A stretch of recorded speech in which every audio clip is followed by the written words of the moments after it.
cohesion on the island. And of course, their way of doing this was not only to let all the mafiosi out of jail, they even made known mob bosses like Genco Russo and Don Calogero Vizzini into the heads of local government and gave them full civilian and military power over the island. So this was the accident of history through which the mafia began its relationship with American military intelligence. It was a catastrophe for Italy, which has been ruled over by organised crime ever since. It was a catastrophe for Sicily, which suffered a brutal murder every 3 days in the post-war period, and it was a catastrophe for America, which saw many once vibrant communities, particularly in New Jersey, have the heart ripped out of them by mafia extortion and drug dealing. Lucky Luciano was deported after being released from jail, and having found a kindred spirit in another secret organisation, the newly created Central Intelligence Agency, he was then able to combine the activities of organised crime, particularly international drug running, with smuggling of American-made weapons. This unholy alliance gave the world its first ever pirates who flew aeroplanes. That's what these people became. Pirates with aeroplanes. The CIA became the world's primary importer-exporter of narcotics and used the colossal profits to fuel wars around the world, thereby enabling their friends in the military-industrial complex to sell yet more weapons. Under the disguise of liberal democracy, these men, who had financed Hitler, became the enemies of liberty and democracy on a planet-wide basis. And as if to underline their Nazi credentials, they also hired all of the former German Nazi intelligence officers, like Reinhard Gehlen, who were out of a job at the end of the war, and brought them into the fold at the beginning of the Cold War, even though they were perfectly well aware that these men had committed genocide and should have been prosecuted as war criminals. Their attitude, quite clearly, was that as they had paid for Nazi Germany, they were entitled to pick over its carcass in any way they chose. This was yet another political catastrophe for the United States, because these were the people who put together the notorious Operation Paperclip, which rounded up all of the Nazi rocket scientists, like Werner von Braun, and put them to work for their new American Nazi owners to give them, for the first time in human history, ICBMs with nuclear warheads. They became the first men ever to have the power to destroy the whole world at the touch of a button, and it was clear to many observers at the time that it all rather went to their heads. I can no longer sit back and allow communist infiltration, communist indoctrination, communist subversion,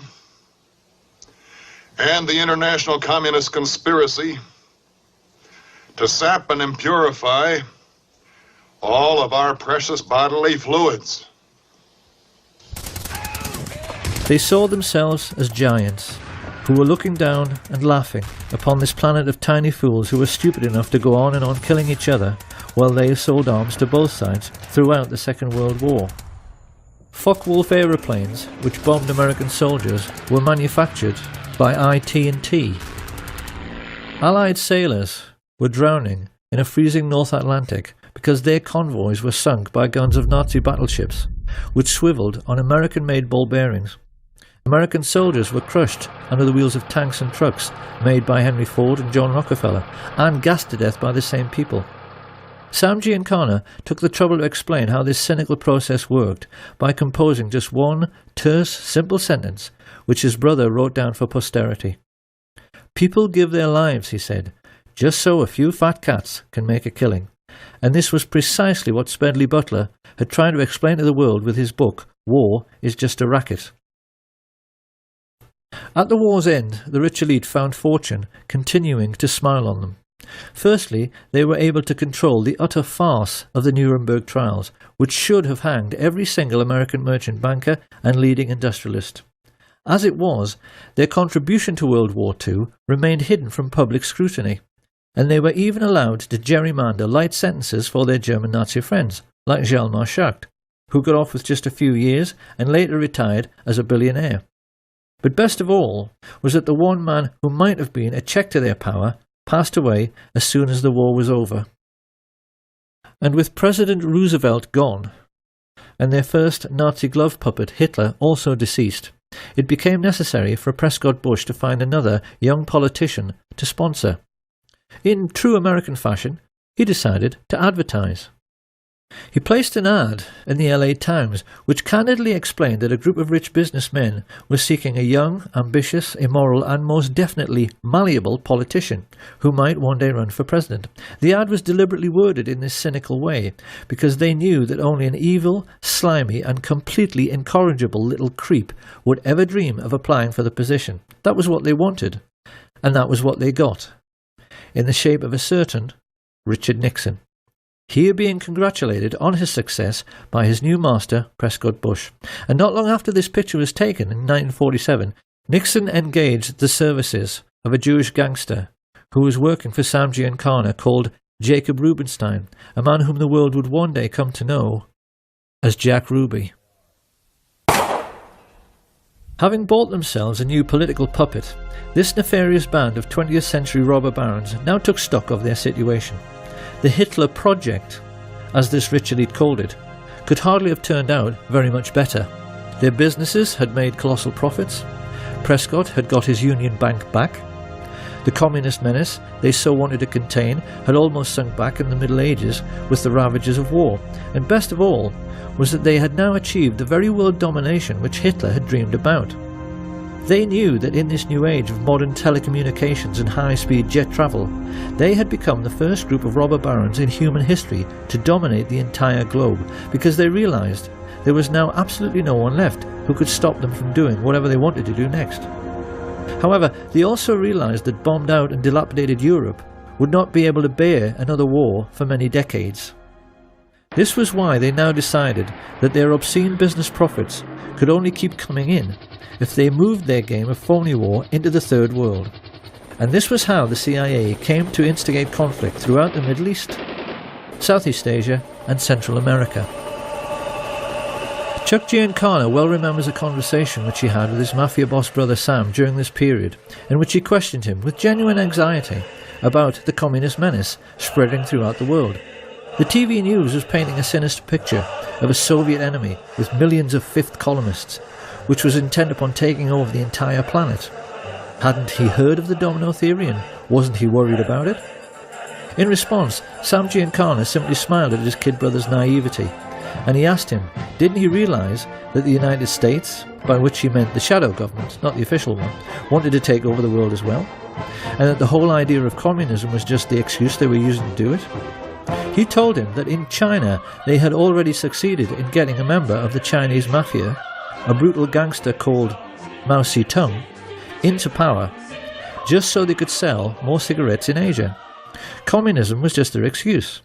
And it was pretty much the same story in the Philippines, with a crooked politician the mafia levered into power called Ferdinand Marcos. As for the United States, Big Brother Sam explained that the fat cats were fully aware that Americans will do anything for patriotism. Hence, you must always provide them with an enemy, a boogeyman. They won't overwork themselves just to make huge profits for fat cats for any other reason. So new enemies had to be found or created. This is what Joe McCarthy's Reds Under the Bed scare had really been all about. And they used the same excuse in Laos, Chile, Guatemala, El Salvador, Iran, Honduras, Vietnam and Cuba. If a small country refused to go along with American business interests, which basically meant with the rights of Western multinationals to pay slave wages to third world peasant farmers growing commodities like tobacco or sugar or fruit, they simply labelled them as communist, assassinated the democratically elected head of state with teams recruited from their secret societies, the Central Intelligence Agency and the Mafia, and put in a man favourable to their interests, as with the Shah in Iran. Simple. And even more to this, Giancana explained to his brother that the political game at home had to be played in the same way as the phony war game abroad. The lesson was that a businessman always protects his interests by playing both sides. Sam Giancana knew that the Second World War had been exactly the same as all the CIA's covert wars during the 1950s. They were conducted in order to make more money for the super-rich, because in every case they were selling weapons and fuel to both sides just as they had the Germans. On the American mainland, this cynical attitude manifested itself in the way the gangsters supported the campaigns of both leading candidates in every political head-to-head, in order to make sure that whoever got elected, he was always their man and on their side. So this was the real political world which the young Senator John F. Kennedy became a part of in 1950s America. It was a world ruled by a super-rich cabal of secret Nazis who had built the fascist war machine and concentration camps purely to protect themselves and their money from socialist Russia. Having avoided prosecution for the greatest crime in human history, they were confident that they could kill anyone and get away with it, particularly if it was someone who might interfere with their power to instigate phony wars in order to make huge fortunes by lending money and selling weapons to both sides.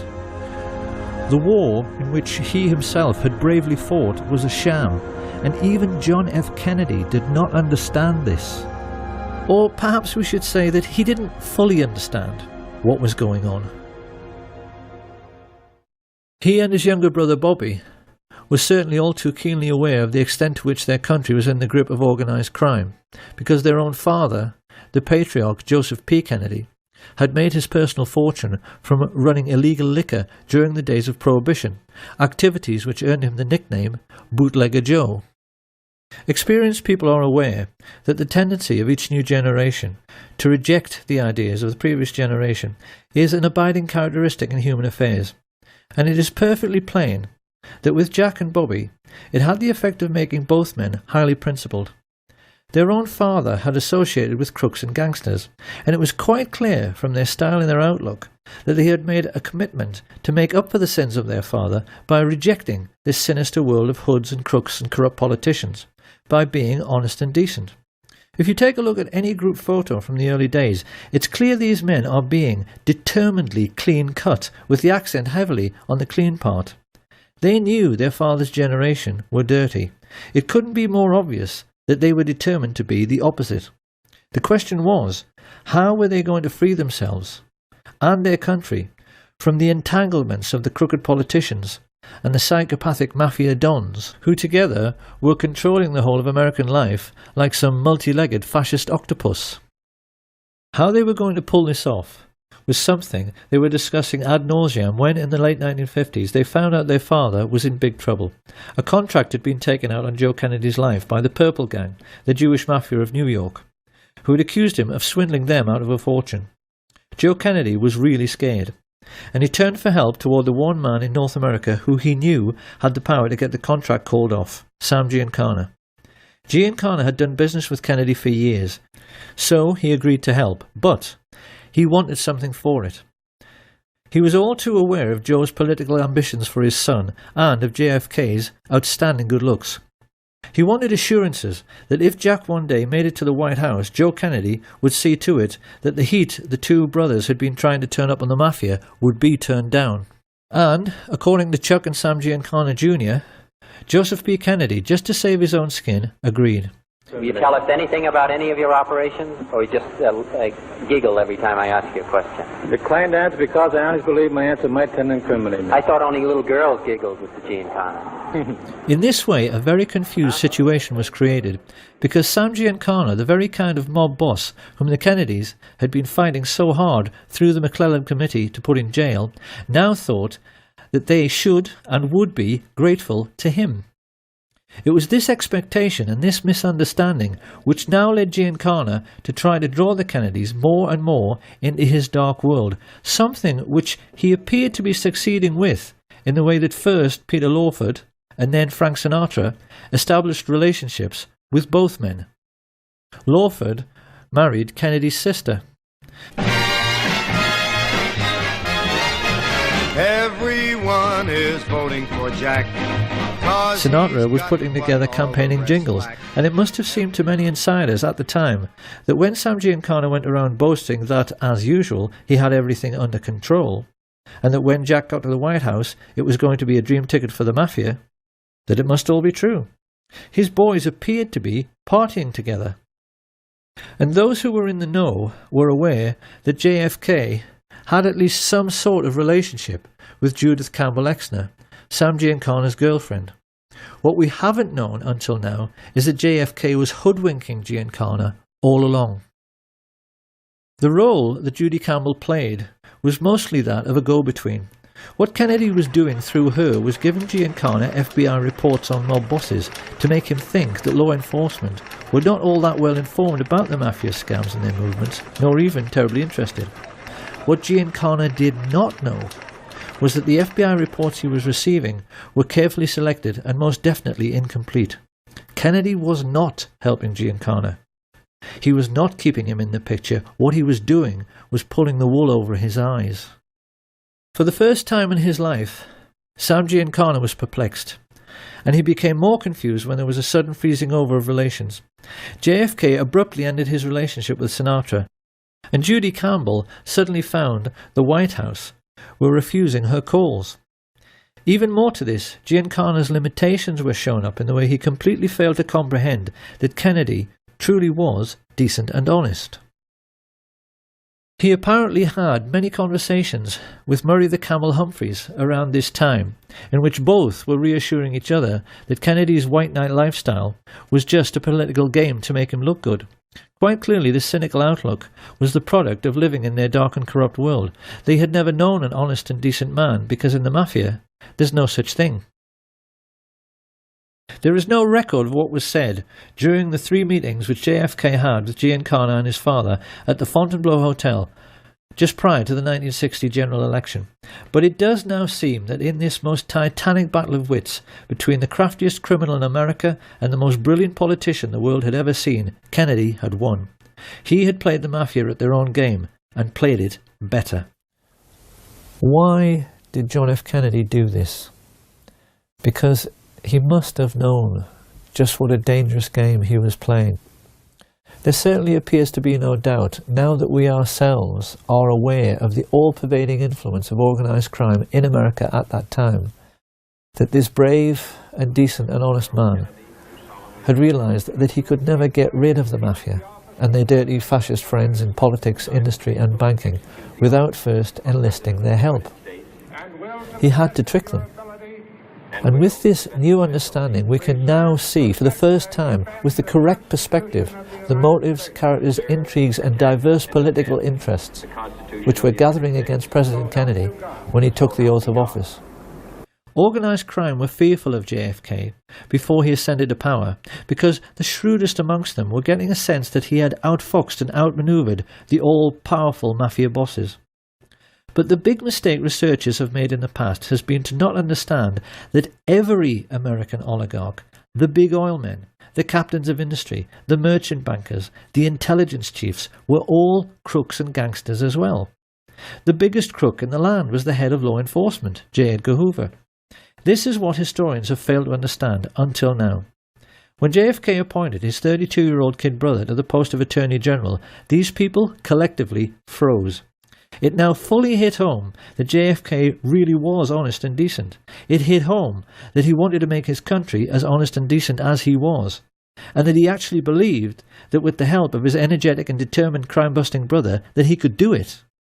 His attitude, of course, stood in marked contrast to the man whom Kennedy was saddled with as his running mate. Anyone who has any doubts about the moral rectitude of the average American politician of that time has only to look at the career of Lyndon Baines Johnson to see that, generally speaking, they were worse than the mafia itself.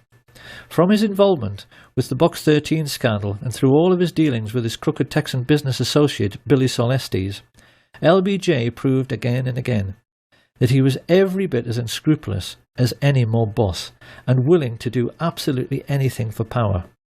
This was a man who'd had his own sister, Josepha, murdered by his personal hitman, a highly intelligent and psychopathic killer named Malcolm Wallace, who later shot dead the golf professional John Douglas Kinzer. When this case came to court, it revealed to the American public how totally corrupt the justice system had become, because LBJ was able to get Wallace off with a 5-year suspended sentence. Found guilty of murder 1, he walked free that very day. This was the sort of corruption which was running rife through the American political system when Fidel Castro overthrew the right-wing government of Fulgencio Batista in 1959. Few people are aware that by this advanced stage in their relationship, the CIA and the Mafia were together employing the Giancana tactic of supporting both sides in a war. For many years beforehand, they had been supporting Castro, and not just the Batista regime, as many think, by smuggling in both arms and mercenaries to aid the peasant farmers. One of these mercenaries, an Italian-American called Frank Fiorini, later came to play a pivotal role both in the assassination and subsequent cover-up under his assumed name Frank Sturgis. Sturgis and Castro were photographed together many times during the Cuban Revolution. But after Castro enlisted the help of the Russian Soviets, Sturgis turned against him. Like many in the CIA mafia network, he felt double-crossed when Castro closed the island's casinos and nationalized all Cuban business. He therefore joined forces with men like Bernard Barker, Batista's former secret police chief, and other Cuban expats who had fled en masse to Miami, Florida, and who now sat together on the American mainland as a very disgruntled and highly politicized splinter group. Of course, to the American Nazis who had bankrolled Hitler, this was intolerable. It was a commercial disaster. Coca-Cola had made millions in easy profits using dirt-cheap Cuban sugar grown by dirt-poor Cuban peasants.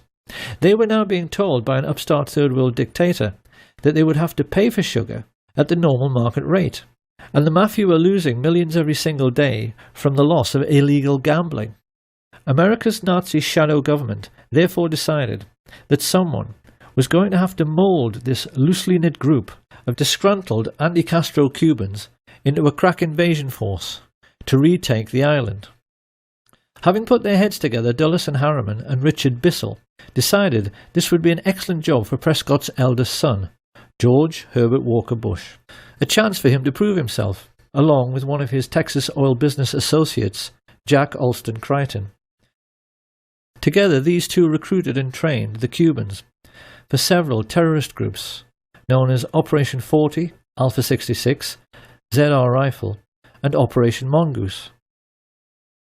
Renegade bands of merciless assassins who would kill Castro and who could later be counted on to eliminate any other third world leaders who dared to interfere with American commercial interests. It was this diverse and unsavoury stream of political intrigue which produced President Kennedy's first great political crisis, the Bay of Pigs, in 1962. By this time, JFK was well aware that the CIA was something much more like a private firm or a family. He wasn't surprised when they invaded Cuba without his permission, because he knew they were totally out of control. His antipathy led him to cancel the promised air support, and inevitably the invasion failed. The anti-Castro Cubans were mostly captured, and Kennedy then tried to add insult to injury by ordering J. Edgar Hoover's FBI to close down the camps where the Cubans were trained. He even allowed Khrushchev, the Soviet leader, to inspect the camps to see they were closed, so this could never happen again. Having only just escaped with his life at the Bay of Pigs, it was pretty clear that Frank Sturgis was more than a little annoyed. He was scared because Khrushchev says, don't do this or we're going to do that. So he didn't do it, and he deserted the Bay of Pigs. I was involved in the Bay of Pigs. A lot of people, friends of mine, that were killed in the Bay of Pigs. And I resent that. Don't play political games with me. I'm a military man. I'm a soldier. I go fight. But damn it, if I risk my ass out there and I'm getting shot at, I don't want some stupid-ass politician to go ahead and make deals behind my back where my people, or maybe myself, are going to get killed. I don't like that. This, then, is how the stage was set for the Kennedy assassination. And when one remembers the colossal number of ruthless and hideously brutal men who had created this situation, it's perhaps a little ironic that a peripheral figure in the cast of characters who actually put the plot together was an attractive young woman. 19-year-old Marita Loren's love affair with Fidel Castro and her subsequent recruitment as a CIA assassin by Frank Sturgis to kill him is a very well-known story because it was made into a feature film. In spite of her failure to kill the Cuban leader, Lorenz continued to associate with the assassination squads trained by the CIA, and it was largely her testimony in the Spotlight magazine trial, after a skillful cross-examination by Mark Lane, which gave us a window through which we can now see who really participated in the Kennedy assassination and who was really behind it all. First of all, After the Bay of Pigs invasion, Kennedy had fired Allen Dulles, Richard Bissell and General Charles Cable for essentially using the CIA as their personal hitmen, after he found out that Robert Mayhew had sought Sam Giancana's permission to talk to his underboss, Johnny Roselli, about the possibility of a hit on Fidel Castro. Here you have a government agency, funded by the American taxpayer, associating with the very organised crime racketeers JFK was trying to put in jail, for the purpose of carrying out political murders. The president was incensed. Historians have never been surprised that he vowed to smash the CIA into 1,000 pieces. It hardly takes a genius to see why the CIA wanted to kill him. What is more, Jack Alston Crichton and the lifelong friends of Allen Dulles, the Bush family, had just recently purchased exclusive access to 15 million acres of Cuba, almost half the entire island, in order to drill for oil.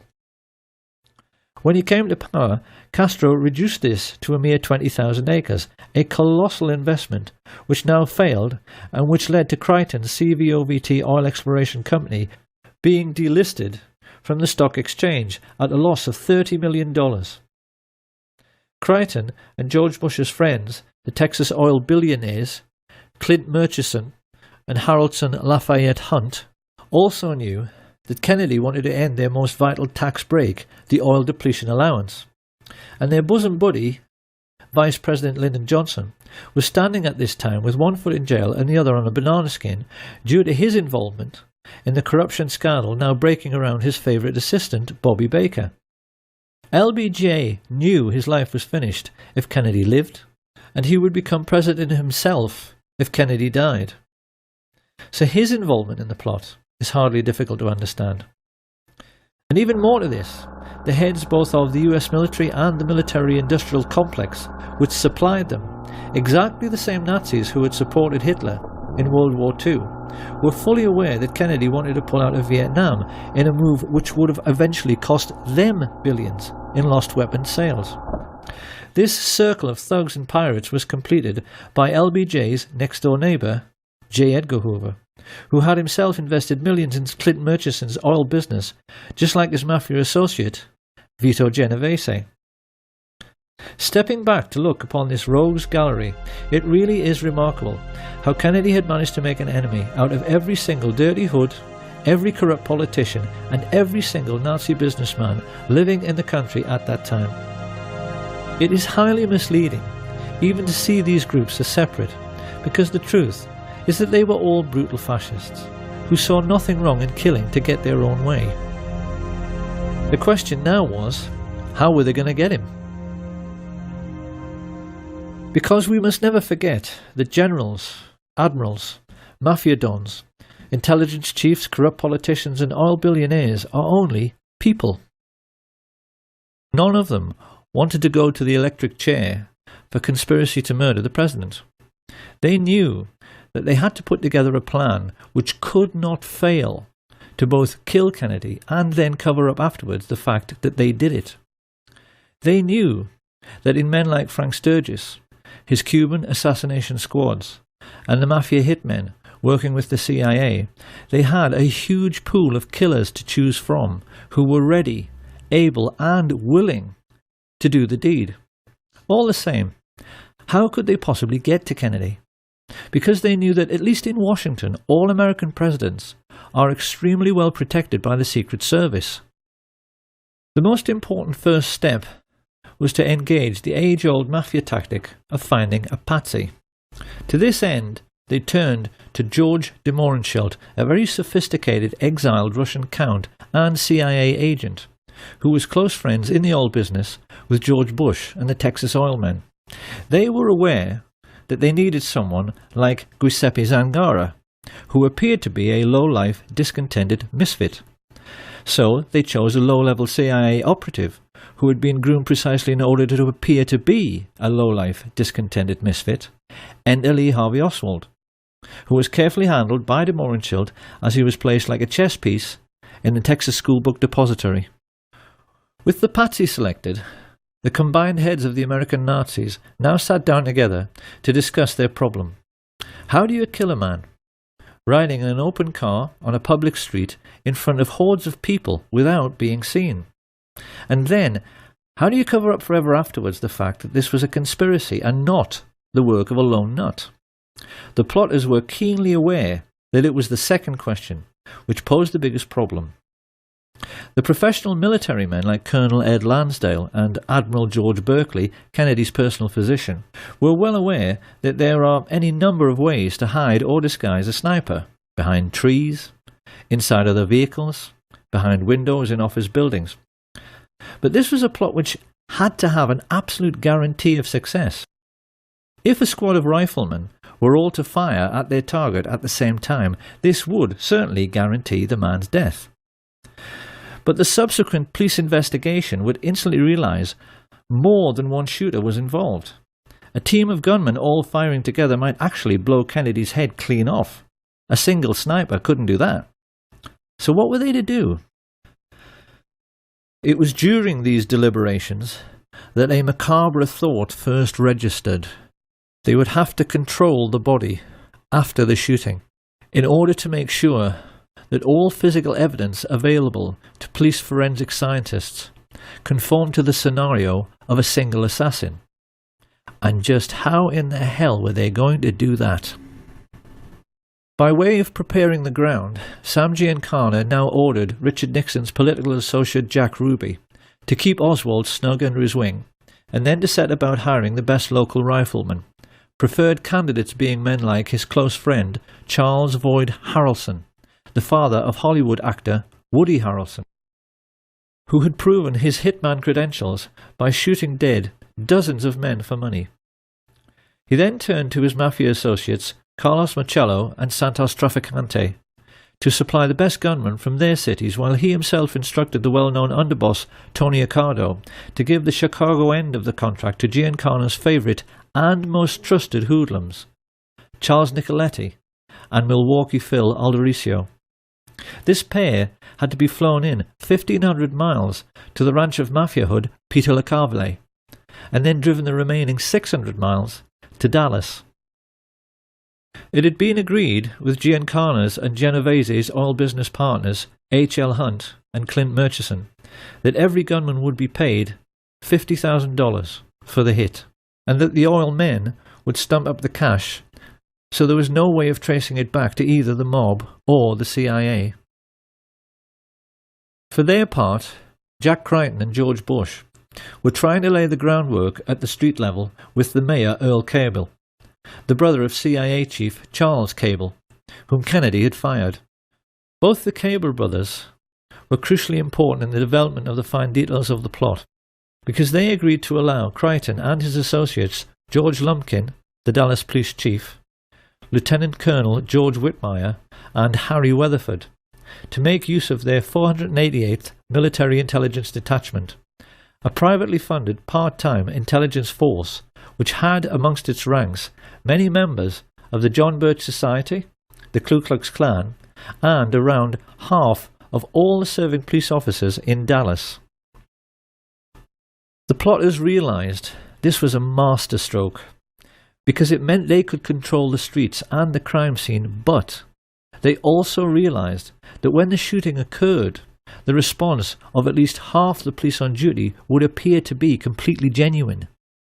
And yet for all this intricate planning, involving, as Sam Giancana later admitted, dozens of men, the American Nazis were aware they still had a problem. Getting the snipers into position and coordinating their fire by radio was not too difficult. It's something the military do every day.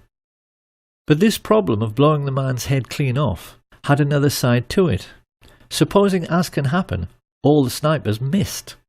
How could they possibly legislate for this contingency? You see, being a professional sniper is a lot like being a professional golfer. Everyone knows that, generally speaking, a golf pro on a par 3 will hit the green. But even the world's best occasionally miss by a wide margin, and the same can happen to any rifleman. We can be quite certain that the guiding brains of the American Nazis, Allen Dulles and David Atlee Phillips, in order to cover this eventuality, must have at least considered having one assassin run up to the limousine to attempt a point-blank range mafia-style shooting should the others miss. But then another problem appeared. Supposing their assassin couldn't run quick enough to jump on a speeding car. Little by little, the realization hit home. The plot could even wind up looking silly and themselves ridiculous. There was only one answer.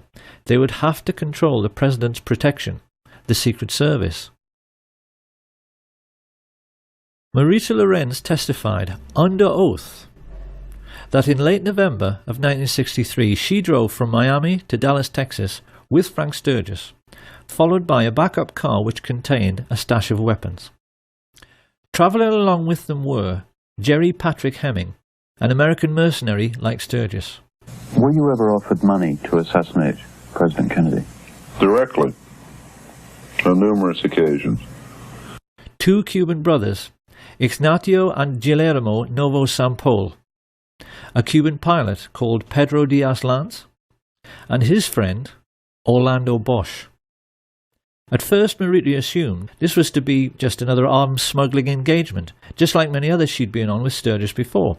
However, when they reached their Dallas motel, they were visited by someone Marita had met many times before, CIA agent E. Howard Hunt, who stayed almost an hour and paid Sturgis with cash stuffed in a very large envelope. This was the evening of November 21st, 1963, and Marita began to get worried. She knew that President Kennedy was visiting Dallas the next day. Becoming concerned, she pressed Sturgis as to the real purpose of the visit, and when he told her that for this one time it had to be confidential, she decided she wanted out. Marita had no way of knowing that a great number of other people had made similar journeys that day. CIA pilot Tosh Plumley flew several assassins into Dallas Love Field without even being told who they were. From all over the country, radio operators, riflemen, drivers, false ID suppliers like Chauncey Holt and Bernard Barker, and getaway pilots like David Ferry converged on the city. Whilst at the home of oilman Clint Murchison, a group of his Nazi friends were congregating to celebrate Kennedy's imminent demise. Due to the testimony of LBJ's mistress, Madeline Duncan Brown, the mother of his illegitimate son, we now know that amongst these guests were J. Edgar Hoover and his homosexual lover Clyde Tolson, who stood to lose the millions they'd invested in their host's oil business if Kennedy lived. Hoover also knew Kennedy wanted to replace him as head of the FBI. The two Brown brothers of Brown Brothers Harriman,